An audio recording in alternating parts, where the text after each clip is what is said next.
Welcome back to another Seattle summer vlog. I'm taking you guys along today on my day. I am working today. It's Seafair weekend. I have a little bit of FOMO. I did get invited to go out today. I declined, and instead I am doing several virtual showings around downtown for a client in San Francisco, so I'm excited about that. I'm excited because, one, I'm not driving today because each building was within like 10 to 15 minutes of each other walking. So that's exciting because as a real estate agent, I usually live in my car, which I dread. And then on top of that, his price point is fun. Virtual tours are really fun too for me personally because there's not a ton of pressure. It's like just me vibing and getting video, which is something I like doing anyway. So I was definitely in the mood to vlog, bringing you guys along, and then after my showings this afternoon, I'm probably just gonna camp out at like a coffee shop or a restaurant because it's like so nice today. 85 and gorgeous out. Quick little outfit check, right? I'm really only bringing these to my first showing. They are comfortable, but to like walk around in the city all day, like probably not. I've done it, but yeah, I can confirm no. So I'm packing my athletic shoes in my backpack. But the first building is so close. It's like 900 feet from here that I'm just going to walk in these. Plus I have to actually meet with their sales team. I can't just like go in and out like I normally do. So that's another reason why I was like, I might as well look cute today. Okay, let's finish packing my bag. For the fun of it, I am going to manifest writing an offer. Maybe I'm manifesting writing an offer and it's just not with him, but it could be with somebody else.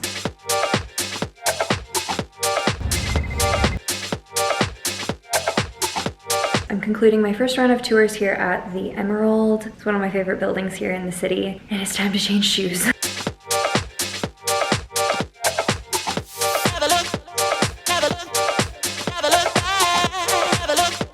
Just taking an AC break. It's hot. I mean, I knew it would be, so I'm not complaining. Just going through all of the videos I've taken so far for my client, and then just one more set of amenities here at Insignia, and then on to the last showing of the day. Pools are very rare in Seattle, even in our hotels, believe it or not. So I'm actually kind of excited to see a pool at a condo building. So I'm sad because my cute day kind of got cut short. Also don't mind the ice pack. I have like severe shoulder pain since driving again, I guess. And so I have to ice it. I thought it was from driving and now it's just from wearing a backpack today. So I'm really annoyed though that my day got cut short. So I'm gonna tell you guys the story while I make a late lunch. I found this really cute little tavern that was right next to my last showing and I was gonna go to it. And then I noticed that the listing agent was outside, not the tavern, but like walking past me as I put the key back. So I'm very weirded out right now. I had sent one property to my client, which was the second place I went. And then he sent me 3 more. And one of the ones that he sent me was the last showing that I had. I looked and I knew who the listing agent was because I used to work with him when I was marketing director. And I'm not gonna lie, I was like, I don't like him. So I saw he was holding an open house and I figured he was gonna host his own. So I made an appointment for right after the open house. And he responded to me and was like, hey, I'm having an open house, you know, and I get it. The unit is owner occupied.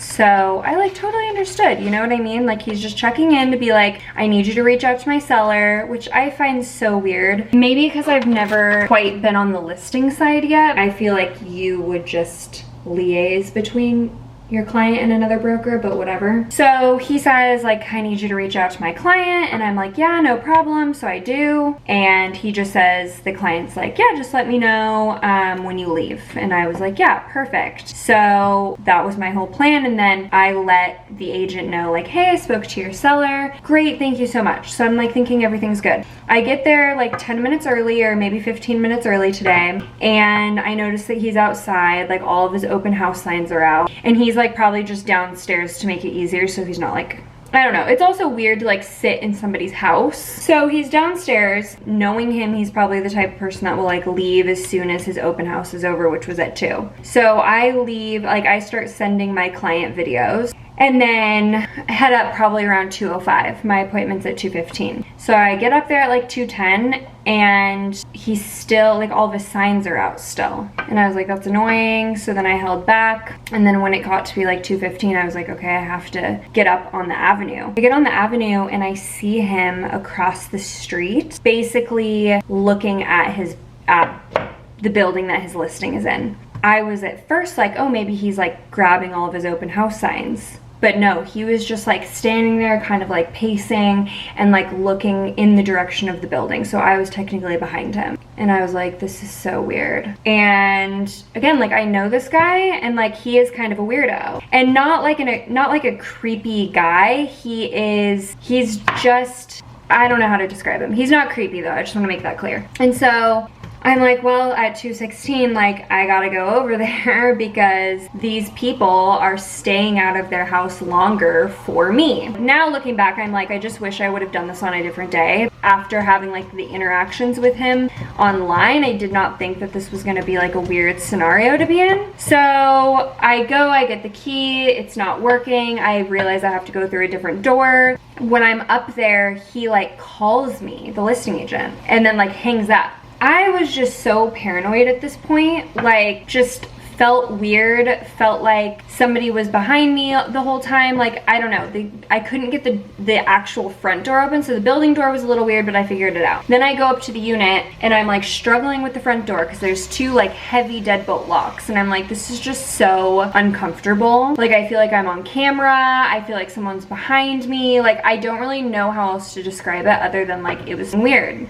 I just do the video as quickly as I can, and then I text them as soon as I walk out, and I'm like, hey, I'm done in the unit, I'm just going up to the roof. And they're like, great, thank you so much. And then the listing agent goes, great, thank you so much for your help today. I'll be giving you a call later. And I'm like, on the group chat with the seller, I'm like, why do you need to give me a call later? Like, this is all, and by the way, I don't think he knows who I am by any means. I think that this is how he operates.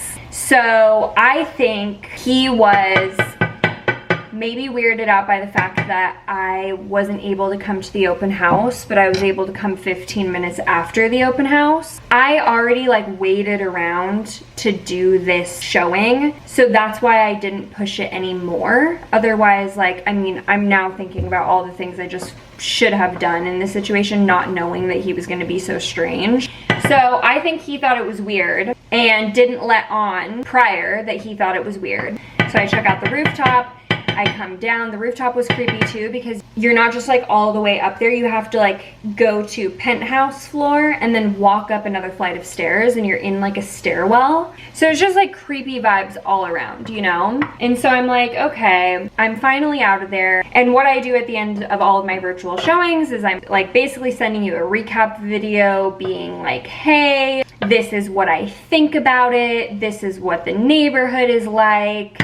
You know, like trying to be as thorough as I can. I want to give people my honest opinion. I'm the one that lives here, he doesn't. Like, I just want him to hear it from me, right? So that was what I was doing. And now I'm like super happy that I was recording a video the whole time. So I'm recording it the whole time, even when I'm like bending over trying to like put the key back in to the key box. I'm doing this video. And I kid you not, I see the listing agent walk by. Because again, I know who he is, I know what he looks like. And I was just like, I don't even know how to describe it. Like, I wouldn't say panicked, but I was just like, he was still there. I mean, I wasn't very long. I was less than 15 minutes in the unit. So it's not like I was like in there for a long time. But like, just knowing that he was outside waiting. So you stalked my whole life on the boardwalk. I mean, it was just so weird. He didn't try to say anything. So it was just overall very strange. All of this just feels so weird now that he was watching me. You stalked my whole entire life, right? And I don't like that. I'm truly freaked out. Here's the thing, if you're holding your own open, it might just be a really strict client, which also is just giving me like a little bit of anxiety because I forgot to leave my business card.